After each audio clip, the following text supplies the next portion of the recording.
नमस्कार दोस्तों, अब आप सिर्फ क्रोनोलॉजी समझिएगा। एक तरफ मणिपुर है जहां पर सरकार, विपक्ष, सुप्रीम कोर्ट और जनता के भारी दबाव में है। सरकार ने राजस्थान और छत्तीसगढ़ के पीछे मुंह छिपाने की पूरी कोशिश की, लेकिन छिपा नहीं पाए।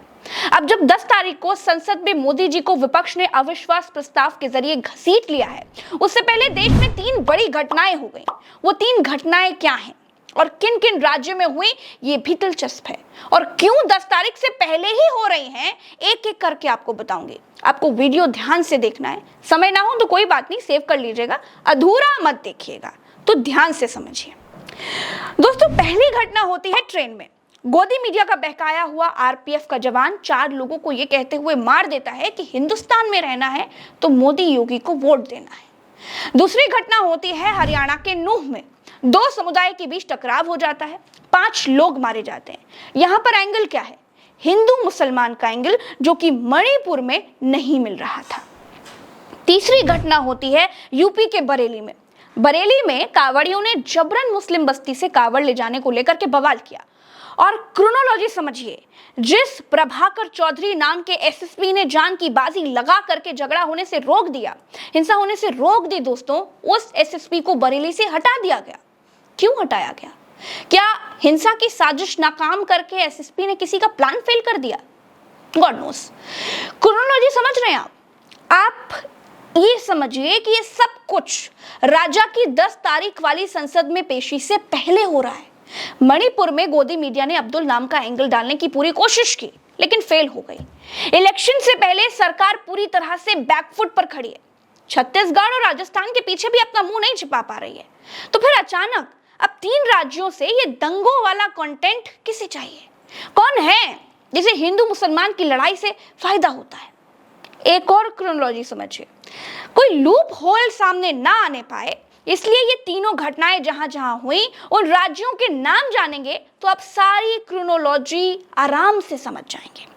ट्रेन वाली घटना जिस राज्य में हुई, उस राज्य का नाम है महाराष्ट्र। यहां पर सरकार किसकी है?